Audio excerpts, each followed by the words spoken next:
Good afternoon, everyone. We're going to give it about a minute and then we'll get started, just because we've got people coming in.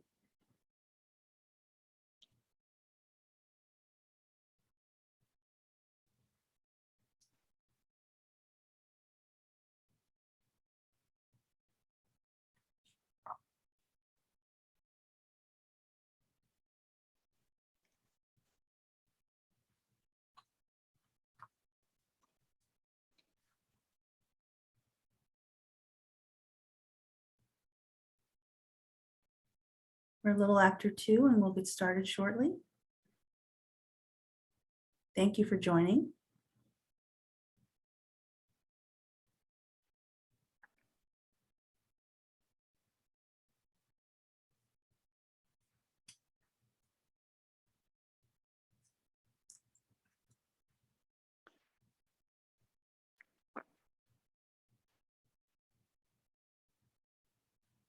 Good afternoon, everyone, and welcome. I'm Lavette Sims, Director of Corporate Engagement for the United Way of the National Capital Area. For those of you who are new, we welcome you and appreciate your interest. And for those who are familiar faces, we are grateful for your commitment and continued support.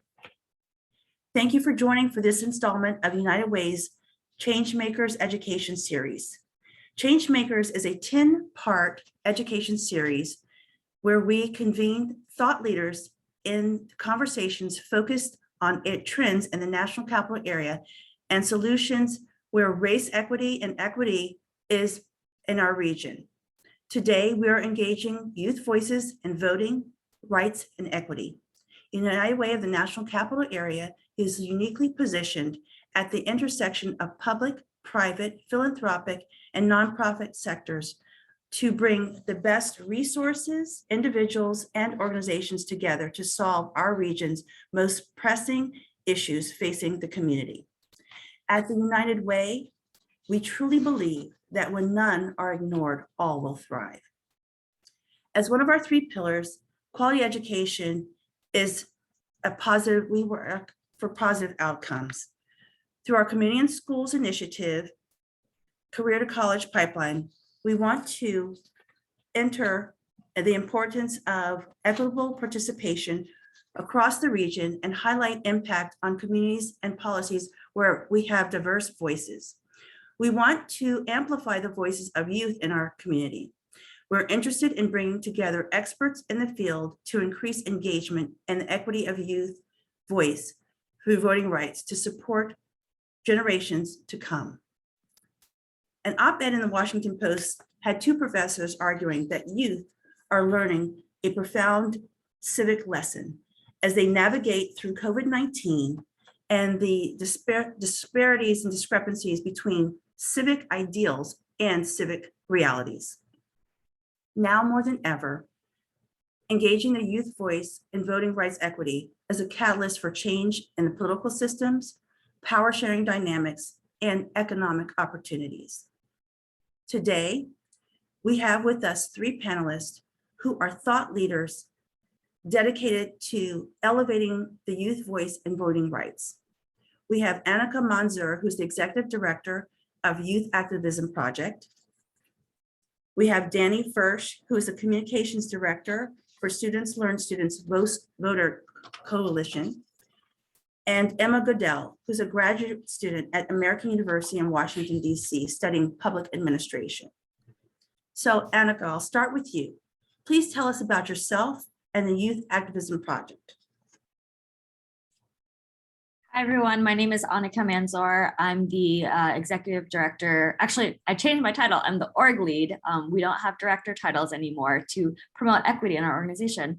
At the Youth Activism Project, I go by any pronouns, and I got involved in activism at the age of 12 as a co-founder of the Youth Activism Project. And it's my life's calling to pay forward my experiences as a policy advocate as a minor to other Black and Brown young folks who, like me, felt disenfranchised by society. Thank you. Danny, please share your history and what led you to the Students Learn Students Voter Coalition. Thank you.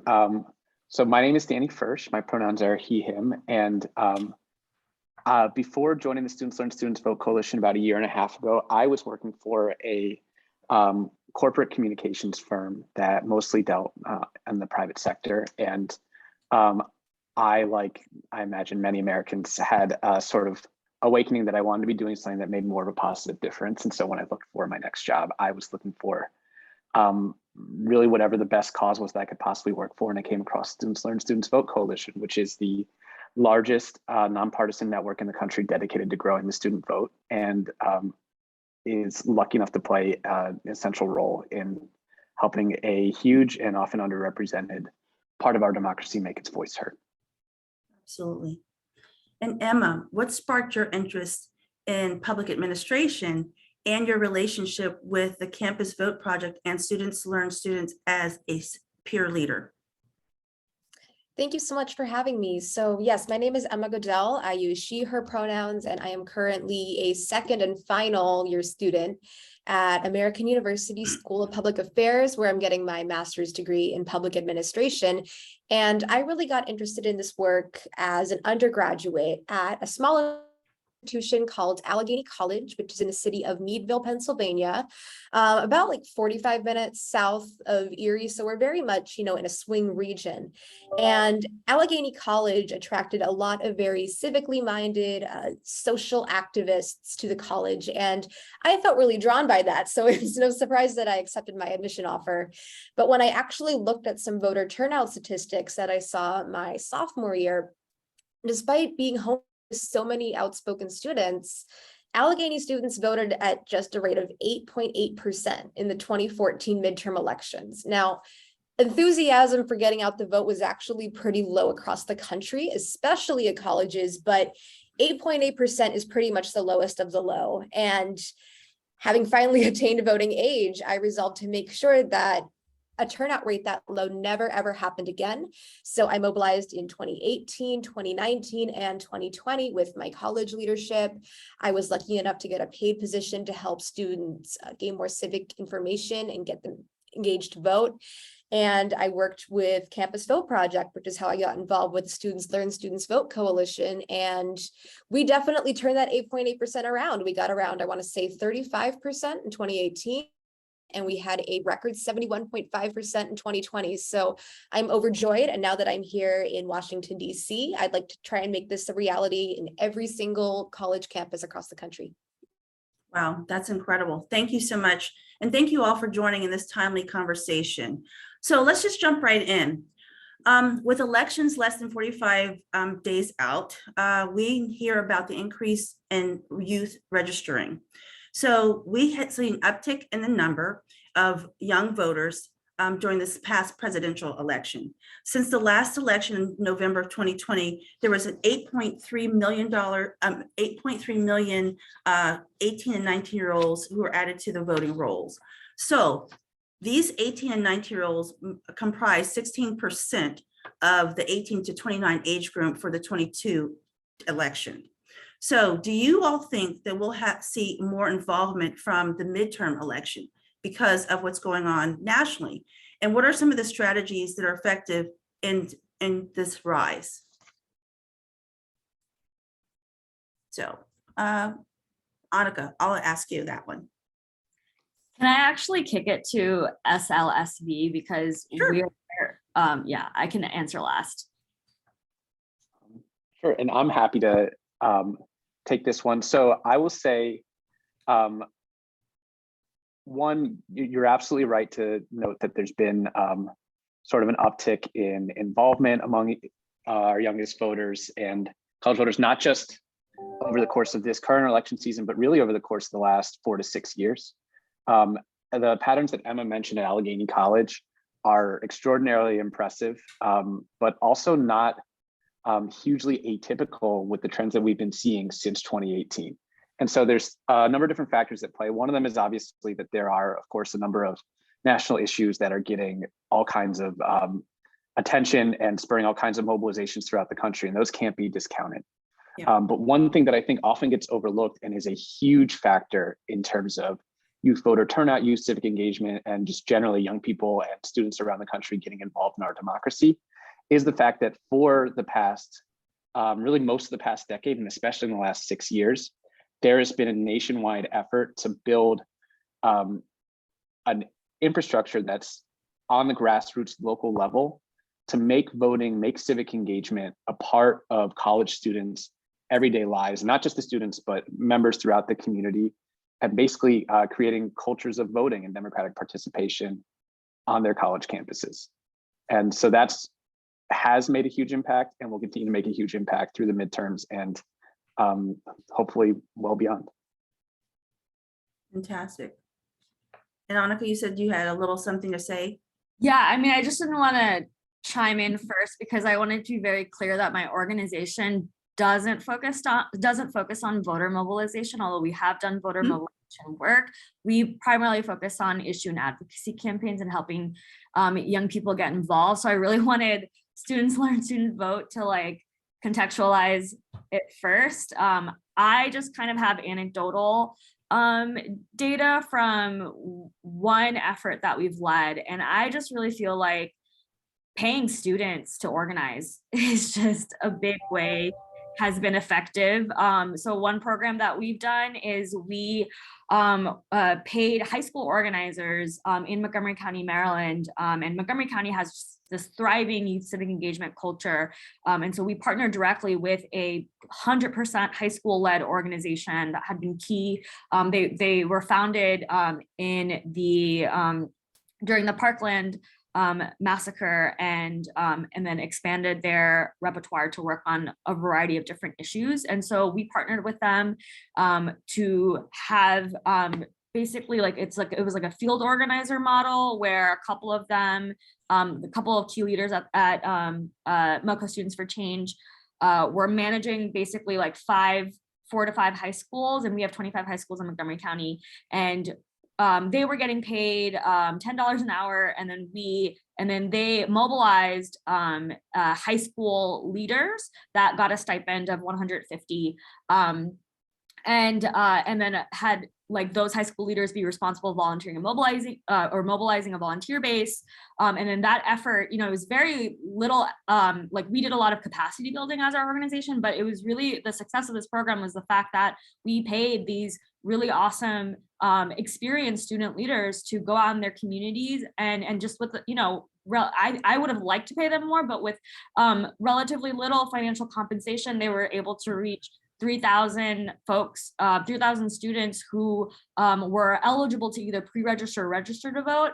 And then they got 1,000 students to actually sign up. So I share that as an anecdote for why we need to pay student organizers.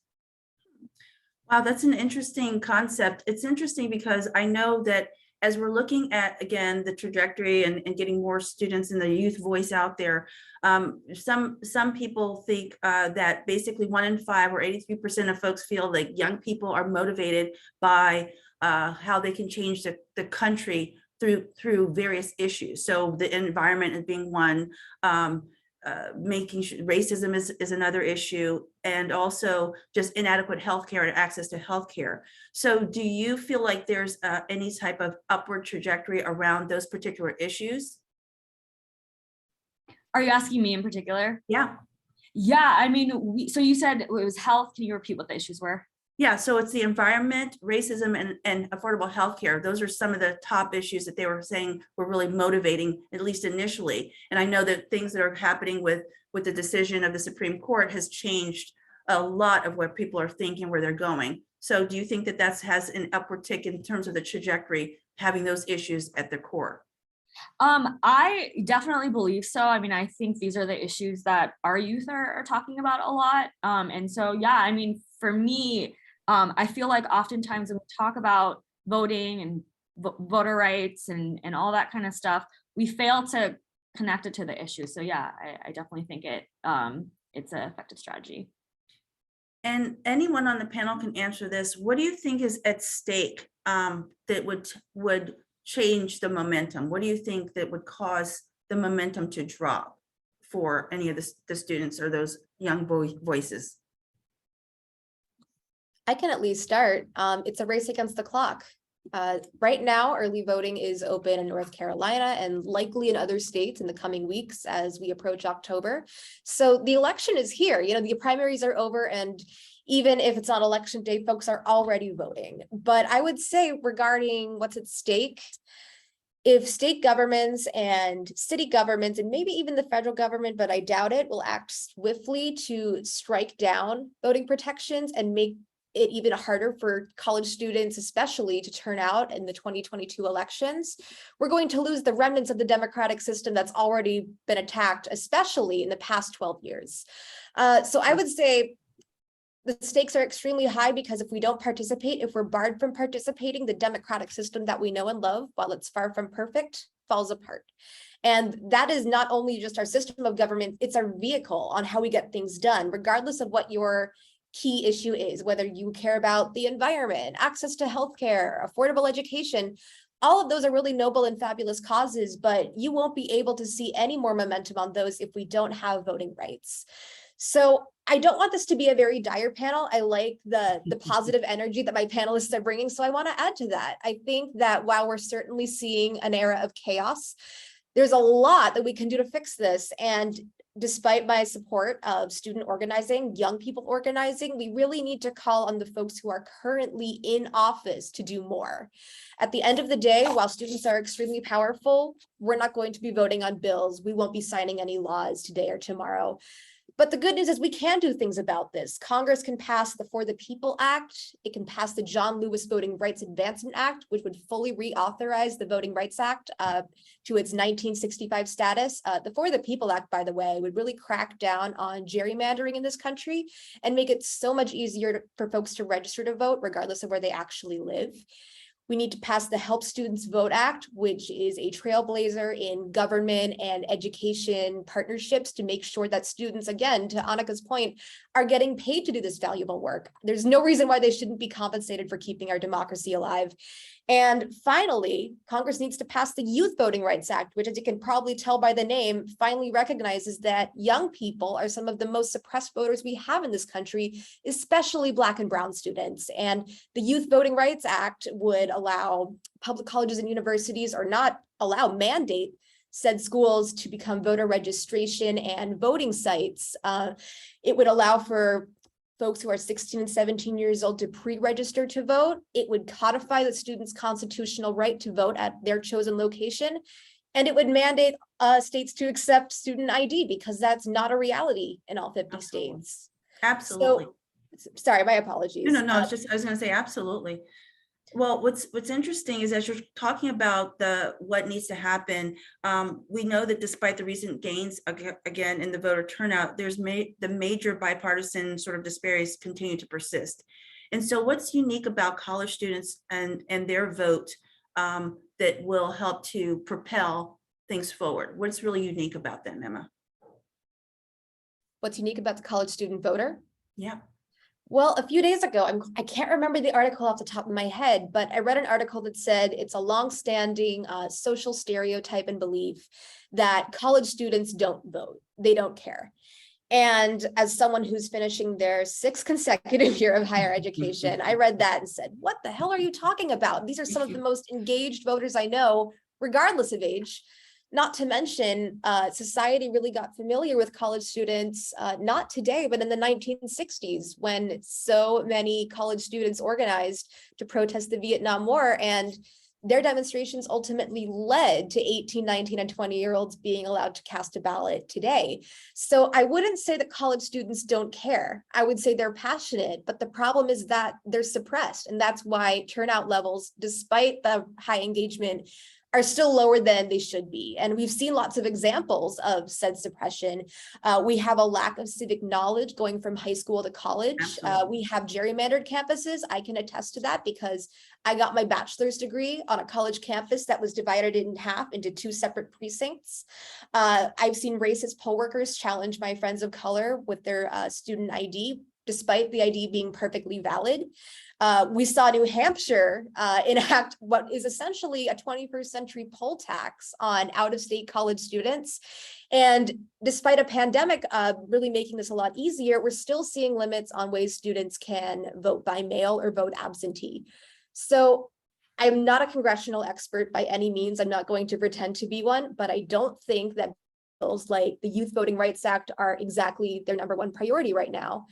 But what administrators and campuses can do is pretend that the Youth Voting Rights Act is law and act accordingly. Why wait for the law to be passed? What can you do to engage your students now? I mean, fight for polling places on campus, take some time out of your class, just 5 minutes, to talk about the importance of voting and why you should register and vote. And if you feel confident enough, cancel classes on election day and give folks all the time that they need to cast a ballot and otherwise participate in civic programming. So I talk a lot. I'm going to move it over to the other panelists now. No, I appreciate that. Well, you brought up this point, Emma, and I think that this is important for the panel to discuss and to really kind of drill down, because we're talking about equity. And so we've recognized that there's a constant disparities with students of color who are faced with barriers. They're constantly, much to what you said about the voter ID laws, where most people don't sometimes they don't even have driver's license. So it's a challenge for them in that space. Also, they miss the voter registration deadlines because of the things that are happening in their lives. Also, there are so many rigid hours where they're trying to decide between going to school and their job. So there are barriers that are constantly put in front of them that make it very challenging for them. And they're unable to even find the places where they're supposed to vote and for their polling places. So they're not receiving those absentee ballots as well. So the things that really do make challenges for them. So how can we, beyond what's happening with school administration, how can we get the broader community to get engaged with this issue? You timed out a little bit, but just to make sure, you're talking about how we can expand our efforts beyond college campuses, yes? Absolutely. Okay, well, look, I mean, gerrymandering especially affects college campuses, especially historically Black colleges and universities, which we call HBCUs for short. But let's not pretend that this is solely a college student issue. We're seeing this happen in communities across the country, whether they happen to be college towns or home to a lot of college students or not. So I would say we need to make more of an effort to notify folks who have moved that they need to update their voter registration. And again, as someone who attended college on a gerrymandered campus, it was very, very common for students to move across that boundary line, and they would have to completely re-register to vote. That in itself is an annoyance, but if they don't do it, they could be turned away on election day. And that is absolutely what we don't want to have happen. I would say that we just need to focus on more inclusive programming. I think we need to partner with local governments. They can do some fabulous work. I think a really prominent example of this is the 2021 mayoral election in New York City. New York City passed a measure the citizens voted on it. They voted to enact ranked choice voting in that election. And despite New York City being home to the largest population in the United States, fabulous local government education initiatives really maximized turnout that year. So we've seen it happen despite the difficulties that we face. We need to invest money in said governments and in nonprofits like Students Learn, Students Vote to make sure that folks of all ages are educated and engaged. Absolutely. Danny, what about you in terms of this sort of system changes? What are some of the system changes that you see that need to occur as well? That's a great question. And first of all, I just want to sort of applaud Emma for touching on a number of different points that are very important and saying them better than I ever could. Well done. Our philosophy as an organization is that systemic change happens at its best on the local level. We don't prescribe any one-size-fits-all solution for every one of the hundreds of college campuses and surrounding communities that we work for. We understand that every single community has its own specific set of needs, and leaders who are best suited to meet them by understanding the culture, the social network, all the aspects that make every community special and unique from all the other communities. So that said, there are a number of sort of areas and strategies that communities can look to and address on their own terms based on the conditions on the ground. One area that hasn't been mentioned yet is, and this is a project that that was one of our key projects from the past year, just simply engaging with local election officials. I know especially on college campuses, there are a number of college-specific logistical issues that just make it harder than it's necessary for students to vote. For example, if you are coming from out of state, you're likely to have an out-of-state ID, but your mailing address, which should be what allows you to vote in your college's district and state, is somewhere else. And these things mismatch, and every single precinct or every single voting district often has its own set of rules and its own set of people who are administrating those rules and may interpret them differently. And so building those relationships between the people that are helping administer local government practices such as elections on the ground and college campuses, college administrations, student bodies, making sure that they're in constant communication, that they understand that they're allies in creating a fair and equitable election that represents everybody. That's incredibly important and can be of huge help in every community where there is a college campus and a student voting population.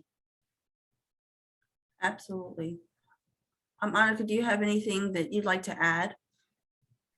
I guess I could maybe come at it. So you're asking specifically about systemic changes that need to happen. Do you mean like at a policy level or just any? Whatever you, in terms of just making sure that the voices of youth are being heard through the community and how the best way, whether it's a college campus, of course, we're talking about that, but there's youth that are not a part of college, and how do we make sure that we're engaging those populations? Ward 7 and 8 here, and much to Danny's point about the local level, in the district, Ward 7 and 8 have the lowest voter participation since 2014 in terms of elections, and that includes because there's a large number of African-American residents, there's housing instability, and then of course poverty rates. And so young people's political motives are oftentimes preferred methods of participation are outpacing sort of the traditional ways of governing institutions and processes. So what are some ways locally that we can really engage the youth that may not be a part of, but there's a huge voice there? I mean, I feel like Emma and Danny really touched on it from kind of like a policy perspective. I think what I would say in terms of like that local piece, definitely engaging local organizations as well, especially organizations that work specifically with quote unquote hard to reach communities. But I also really wanted to focus on the role that the philanthropic sector has in this. And I feel like there needs to be massive reforms in the philanthropic sector in terms of where funding priorities are going. And I feel like the vast majority of funding opportunities is for direct service work and not so much advocacy and organizing. And so in addition to working with government officials, we also do need to really invest in the organizing infrastructure that not only encompasses voter mobilization, but also issue advocacy and tying the two together. Wow. Yeah, that's great. I agree. And I think that part of it is that oftentimes the advocacy piece is really critical in terms of broadening the conversation and making sure that people have an awareness more broadly, and just not focusing on that population, but again, the people who are making some of the decisions and those people who can have impact, investing in that community and making sure that that's moving forward. It seems like advocacy, again, is really a starting point for some young people to develop their civic mindset, and they can serve as an introduction into how we have collective action and create change. So what's interesting, I'm Emma kind of touching the point in terms of having sort of the civic space here in this region, in the DMV.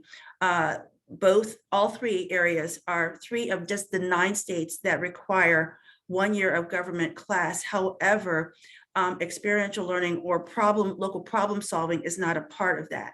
How can we get our local school systems where there's younger folks who are kind of coming through who may be a part of that? And of course, we have our community and schools program. And so we know that we work with our middle school students. So that's a younger population, but in order for them to become more civically involved, they have to learn a lot earlier. So how do we get those folks engaged? Anyone can jump in. Sure. So I'm happy to jump in, and I want to say this with the caveat that the students learn, students vote. We strictly focus on college student voters. So I say this to anybody in any conversation: take whatever I say with a grain of salt. But also, I'm really merely going to extrapolate insights from the work that we do to broader communities, which is that we need to, one of our signature programs, actually really the signature program of our organization is called Ask Every Student. And the entire goal behind it is exactly what its name is: implementing processes through existing touch points on university campuses through which every single student, every individual student is asked to vote. They sit down for 3 to 5 minutes with a voting expert who will walk them through the registration process. And the goal is to have 100% registration on college campuses. And the data we've seen so far is that it's immensely effective. And the lesson that we can extrapolate from that is that when people are spoken to one-on-one, when they are given attention as individuals and as adults, as people whose voices matter and whose opinions matter, and they can speak to somebody who's knowledgeable on the topic, they are much more likely to be moved to act on that behalf, to understand the stakes involved and the benefits of participating in democracy. What exactly that looks like on the high school level and in communities outside of college campuses, that's beyond my expertise, but I have to believe that when we empower local leaders with the resources that they need, we can enable this kind of action on virtually every level. Absolutely. So as we talk about, again, the idea of equity, we understand that white youth are twice as likely as African-American youth and 3 times as likely as Latino youth to contact a public official.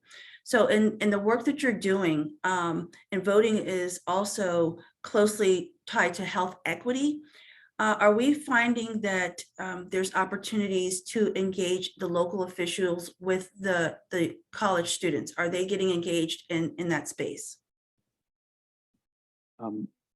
Absolutely, we are finding that. So going back to what I mentioned earlier about our work connecting local election officials with college campuses, we found that the overwhelming majority of local election officials, despite often never really being aware of the opportunity that sits in front of them to make meaningful connections and make their jobs easier and better by connecting with college campuses, we find that when those connections do happen, they are almost always positive and result in lasting connections between the campuses and the local election officials. And this extends out beyond local election officials generally to local governments. Even there are far too many, with the caveat that there are far too many local and state governments that work to diminish the voice of college students throughout the country via tactics like gerrymandering and other voter suppression. It's also very common that colleges and their campus populations are really the heartbeat of the communities that they inhabit, and making that importance tends to be understood to begin with, and making those connections between local officials and college students tends to yield very positive results. Sure. And do you see that with students of color as well, in terms of engagement with those elected officials? So we have had positive results working with a number of HBCUs and minority serving institutions of other types in helping create these connections. Though it has to be said that the inequities, obstacles, and suppression tactics that I mentioned before are much more common when it comes to HBCUs, especially when we're talking about HBCUs in states that already have a long and ugly history of voter suppression. For example, I know that the same tactic that was used at Emma's alma mater, Allegheny College, was used at North Carolina A&T, which is one of the largest HBCUs in the country. Their campus was essentially split in half in order to diminish the student vote say in the representatives that they were electing. So unfortunately, there are more systemic barriers that are between achieving the kind of equity that we want and communities that are historically underrepresented in our democracy, but that only underlines the importance of doing the work and helping empower people on the local level to make themselves heard, visible, and empowered within their local leaders. Annika, do you have thoughts around that? I think it's interesting because we know that the suppression is alive and well. But how do we move the needle so that we're raising awareness more broadly, so that people understand the importance of really pushing for that involvement and creating access and equity for those students in those communities at large? Because what's happening is that suppression is not just only on that campus, but it's in their communities where they live, where they're coming from. They're also experiencing that level. So what are some things that more the broader community can do to really address that on those college campuses, and which will trickle back into their communities?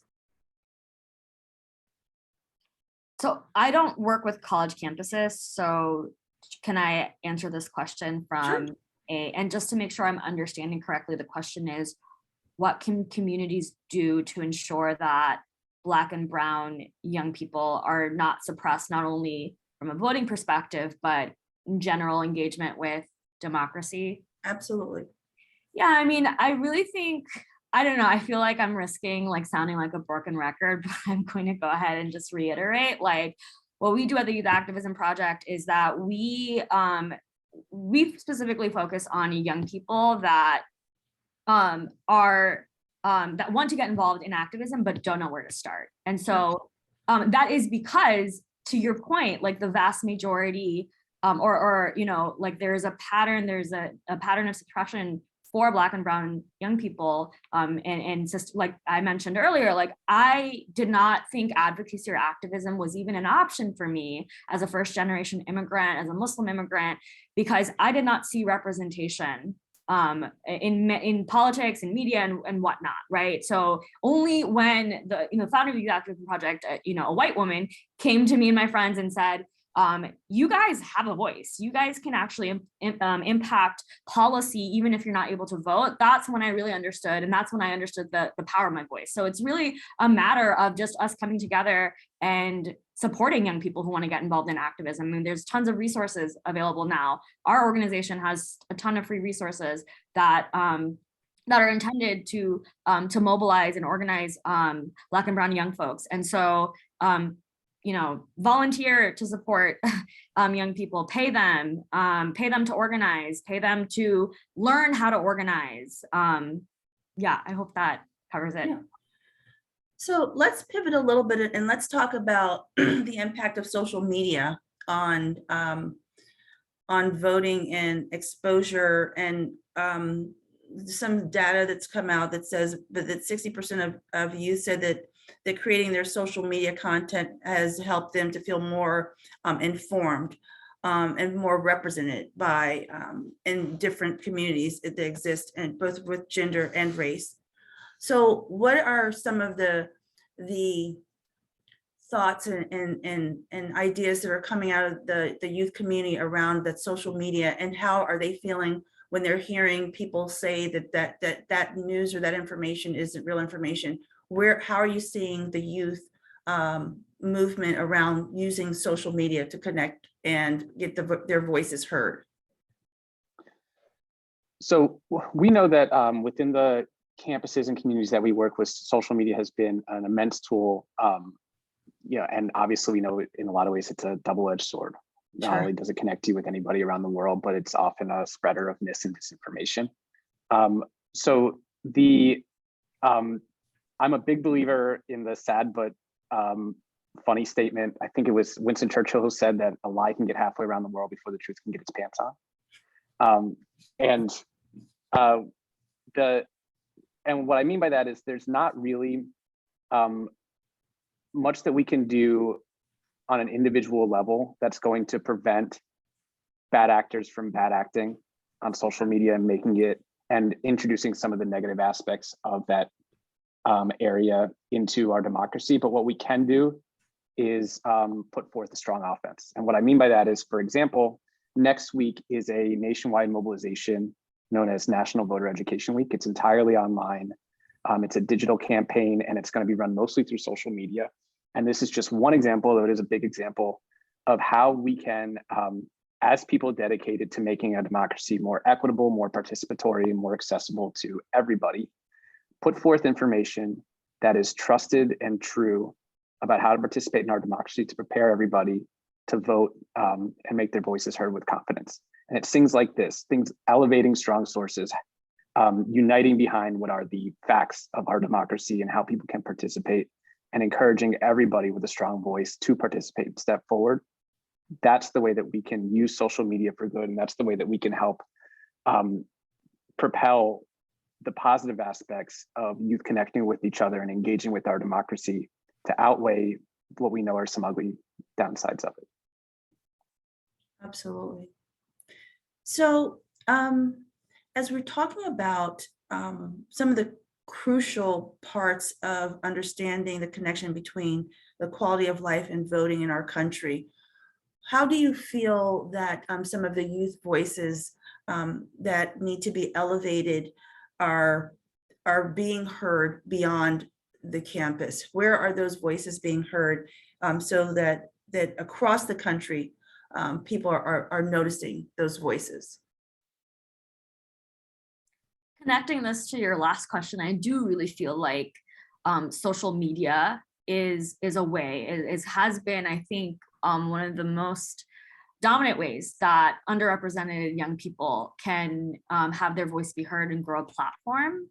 But I also do want to emphasize that social media is a double-edged sword. It is so easy to spread disinformation, but it has been, I mean, I would recommend a kind of, I mean, for like a fun documentary, if folks have seen Fake Famous on HBO, they kind of have a pretty like robust commentary about how toxic that culture is, but how it also has been able to elevate voices that are previously unheard of. And so I think just to really quickly celebrate the benefits of things like TikTok, Instagram, it's just been such a great way for anyone to really think of themselves as creators and to come up with content that resonates outside of like the mainstream narratives that are controlled by moneyed interests. So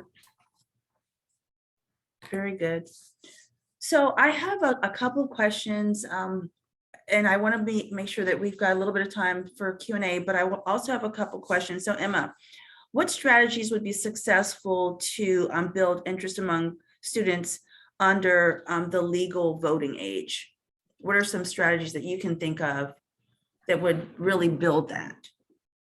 Sure. Well, I graduated high school in 2017, and that really wasn't a long time ago, but considering that we've had quite a few changes in leadership and quite a few changes in academic and social culture, I have no idea if my high school experience mirrors the high school experience that today's youth are experiencing. However, I would say that my civics education really was encompassed in a single one-semester course that really just taught us the basics of how our federal government worked, what values created our Declaration of Independence and our Constitution, what values govern our government today. It was very much a focus on rote information, which I'm not totally against. At the end of the day, you need to know that there are 535 members of Congress. You need to know that there are 538 electoral college votes in the entire college. You need to know that someone needs 270 of said votes to win the presidency. Those are important facts, but what was missing from this curriculum was a focus on action civics. Not once did we write to a member of Congress or our state rep or a town council member.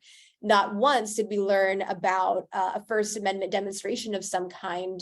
Not once did we learn about the Tinker v. Des Moines Supreme Court decision, which again, I don't know if you guys are nerds like me. This decision, I believe it was decided in 1969, determined that public school students retain their First Amendment rights when they're actually in the school building. So students today aren't learning of the rights that so many schools and governments have tried to strip them of. So I would say, yes, rote information is important, but if I had to choose, I would much rather that a student not know where their capital city is than not know what goes on in said capital city building. Sure. And it's a funny thing, sure, but it really does make a lot of sense, right? I'm from Maine and our state capital is Augusta. I would much rather say that our state capital is Portland and know what's going on in the state house than be totally unaware of what our state government is trying to do.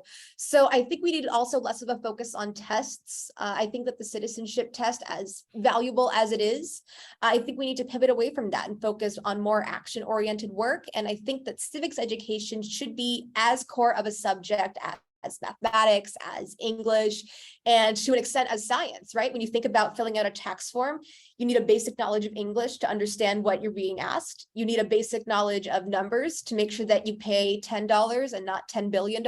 But at the end of the day, if you don't have that civics education, you won't know that the tax code is a result of Congress, which is a result of people getting out the vote. We can change our tax code, for example. So civics should be, I think, in my opinion, a very core subject. And finally, this is an extremely controversial movement here because right now our schools aren't equipped with the tools to make this happen, but we need to encourage political discussions in the classroom. We're not asking public school teachers to endorse a candidate or endorse an idea. We're asking them to make this space a political space, or rather a discourse space for students to share their ideas. Finally, I think that teachers and public schools should do whatever they can to encourage peaceful First Amendment demonstrations. Today, I am extremely encouraged by the folks just across the river in Virginia. So many high school students are walking out of their high schools today, challenging transphobic Department of Education regulations. And I am so floored and encouraged by what these students are doing, despite many of them not reaching voting age and not reaching voting age in the coming election. Sure. I think that at the end of the day, we need to remember that suppression is more dangerous than we're posing it as. Calling out voter suppression should not be a partisan issue. Calling out racism should not be a partisan issue, and calling out the end of our democracy should not be a partisan issue. Unfortunately, that's not the reality today, but we also need to remember that voting rights and civil rights were never negotiated, they were demanded. And we need to encourage our students to make noise at the inconvenience of other people, because that's how we achieve progress. I completely agree with you. And I think that part of this sort of discord is really important because, again, I mentioned earlier that 9 states out of all of the states, 9 teach civics, 1-year civics. And so that's something that really needs to happen. And part of sort of you're intimating is that, of course, it's done deliberately so that people don't know what their rights are or anything about the community and the political space that they're living in. Annika, what do policymakers and stakeholders need to take into consideration about youth needs, concerns that comes to voting rights and access? I would say, and this is my answer, I feel like can be extrapolated to lots of different groups, lots of different marginalized groups, not just young people, because I think we've made the point here many times that like there is youth voter suppression. Like there's voter suppression in many forms. Youth voter suppression is something that we really need to talk about. We don't talk about it enough, as much as like racial voter suppression or suppression of those who are disabled and other marginalized groups. But because we don't think of the discrimination that young people face for being young as discrimination. So that really needs to be called out and named clear for elected officials. And I think just removing barriers to voting, making, we've talked about this already in this panel, but just to reiterate, making election days a federal holiday, same day voter registration, automatic voter registration. There are so many policies that I think Emma could probably speak to, because she seems to know all the awesome policies, and you and I need to connect because like we need to build movements here for this. But yeah, it's just removing, I think fundamentally it's about removing barriers. And also I want to introduce the idea of lowering the voting age to 16. And that is also a way to remove barriers because, and we've seen in a lot of municipalities across the country, and actually Maryland, and the DMV has been a pioneer in this effort. We've seen this in Hyattsville. I believe we are seeing it in Tacoma Park, just to name a few local cities here. And it's just that is a great opportunity to get young people involved. That's when young folks are taking civics. To Emma's point of like, how can action civics be a thing? Lowering the voting age can be directly tied to that. So yeah, those are a couple of suggestions. Fantastic. And Danny, what experiences are valuable to encourage long-term civic engagement by youth? That's a great question. And the way I see it, the most valuable experience that any student can have is a one-on-one conversation with somebody, welcoming them into the democratic process. Now, everything Annika said was true about the fact that students are a suppressed voter bloc. What's also true about them is that they are a new voter bloc. With few exceptions, students around the country are newly eligible voters. And we do not have a defined process in this country, really on any level, to welcome people into the democratic process. And that's something that universities not only can take a leading role, but actually to a certain extent are legally required to do so.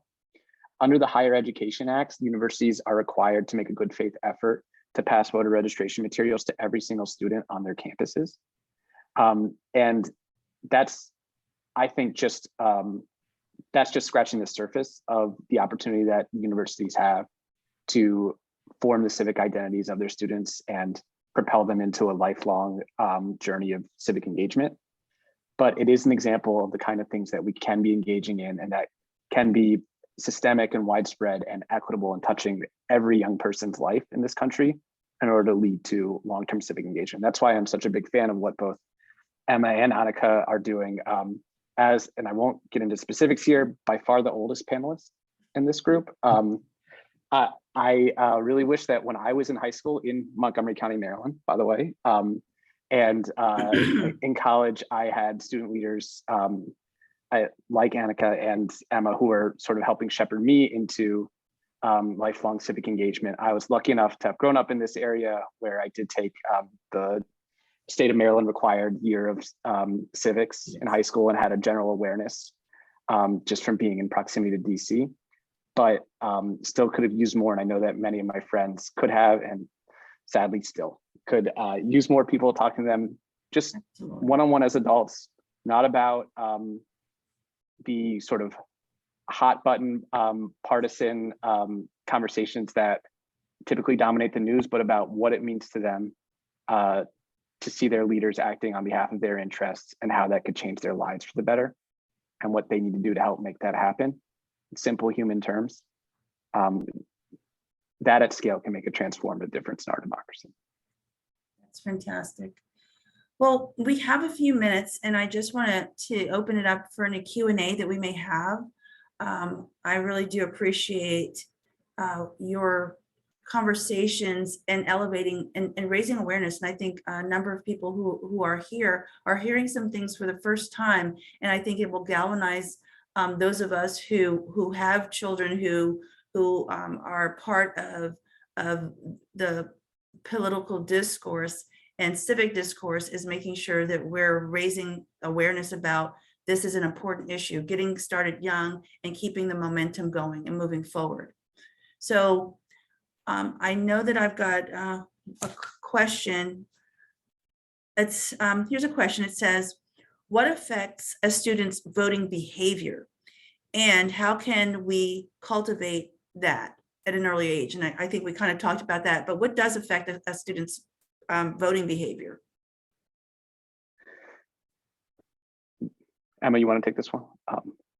I would say initially negative experiences with the government, or for the record, positive experiences. I mean, as a white person, I've never had my ID challenged at the polls, but I went to school with people of color who unfortunately did have that hardship. I think that civic attitudes can really be developed by the current people who are in office. I think that a lot of people can look at what they're doing and say, I like what they're doing, I don't like what they're doing, and I can do a better job.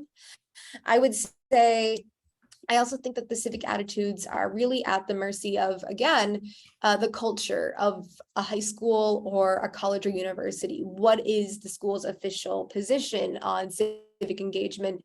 every single school that you encounter will say that they are producing more civically minded graduates, but make sure that you're also following the initiatives that they oversee. Make sure that you follow how the student activists are treated. Make sure that they're living up to their pledge. Sure. That's great. Thank you. And there's another question, and this is really kind of a broad question, but how are young voters are making the connection about voting and what happens in their everyday life? You know, are they connecting with the idea that the vote is important to their everyday lives, or is it just there's not a connection there? And if I could build on that, thank you guys all for the wonderful and stimulating conversation you provided here. I've been keeping an eye on the Q&A as well.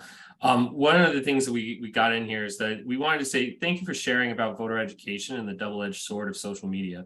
In times where attention on social media is difficult to capture and even more difficult to retain, what can we do to make voter education compelling on these platforms? So I'm happy to take a stab. So there were two questions in there, one about making voter education compelling on social media platforms, sorry. And my memory is escaping me what the— Let's start with that one.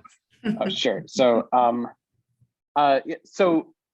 this is a question that we grapple with every day, and especially around this time of year when we're gearing up. Next week is National Voter Education Week, and that's the express purpose, is to leverage social media for all that it's worth in order to spread reliable and encouraging voter information to everyone, really. I hate to use this phrase again, but it's true that there's no one-size-fits-all solution for this. What you have to find is as many people and as many platforms that resonate with the specific communities that you're working with as possible, and just empower them to shout the right messages from the rooftops. So we have, for example, signed up for National Voter Education Week more than 500 partners who are in all 50 states and in communities ranging from the tiniest towns you could think of to New York City. And we've given them frameworks for how we want them to be talking about the voting process, so that they understand that generally how people need to know where they're going to vote, how they're going to vote, how to schedule, how they're going to vote, how to study what's going to be on their ballot, how to understand that it's not a pop quiz, et cetera, et cetera, et cetera. But we don't tell them what to say to the people that they know in their community best.